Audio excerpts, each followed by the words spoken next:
Amadi, can you read Quran? Can you recite Quran? Only yes, I can read. Ní irú level tó ṣe yí pé èèyàn ò lè ran kan rú bẹ́ẹ̀ sí irú rẹ̀. Ọmọ náà jẹ́ Soffiyah Olamide, kódà ọmọ Ìlọrin ni. Ọmọ Ìlọrin ni. Ọmọ tí ń sọ̀rọ̀ rẹ̀ yìí mo ti bá sọ̀rọ̀ lẹ́ni àti màmá rẹ̀ àti kájú ẹ̀. Pẹ̀lú ìdí.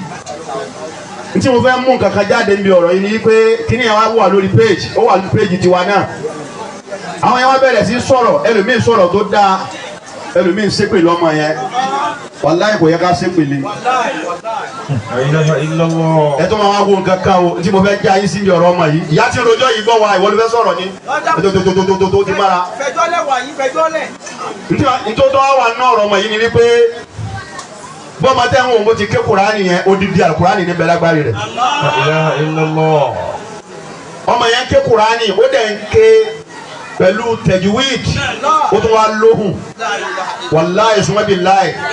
Ó dà yìí pé lásìkò yìí a máa lọ fídíò ìmáàmù mọ́sálásí kọ̀ọ̀kan chief wọn kọ̀ọ̀kan. Tó bá gbọ́ túbọ̀ àmọ́mù mi ó sì da ìbọn bo lórí mẹ́mbà rí pé lórí bú ni wọ̀ ẹ̀.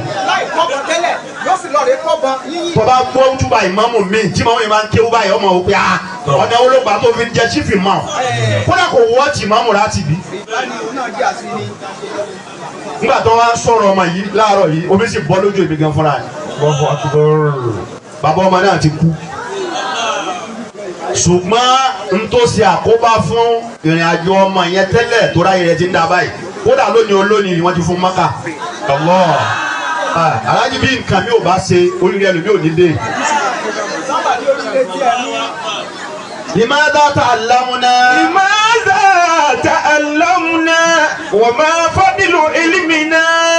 Tó jẹ́ kí n máa wí eléyìí ní pé gbogbo ẹ̀yin àfáà náà mójútó lé yín. Àfáà mi ń bẹ ọmọ rẹ̀ sí ara lẹ̀ ju ọmọ yẹn lọ. Gbogbo ẹ̀yin máa mú àdúgbò. Ọmọ àfáà mi sí ara lẹ̀ ju ọmọ yẹn lọ. Idha lam yufidina. Lónìí olónìí yìí ọmọ yẹn tó ka Kùránì mi lónìí tó pé tẹ́ ẹ bá ń gbọ́.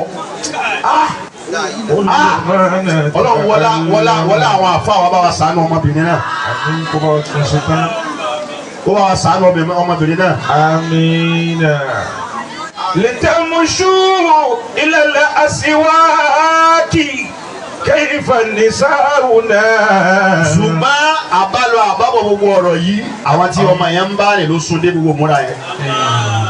Gbogbo àwọn tó ọmọdé bá ń bá rìn tó ọba ti lè fura ó lọ́nu.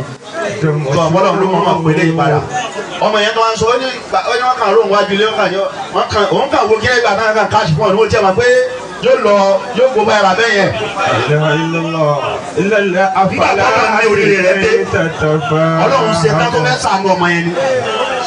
Ìwọ́n tó lẹ́yìn fẹ́ ń ṣe ẹlòmíì ń bẹ náà fà sábà lọ́wọ́ ọmọ rẹ̀ máa bèrè bíi sọ́mọ wọn àbí ọmọ àdúgbò wọn àbọ̀mọ tí wọ́n gbà tọ́ wọ́n fún ẹlòmíì lọ́wọ́ báyìí kókó tọ́ kò tún rí tọ́.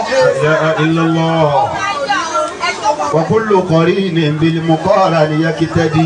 Wa kullu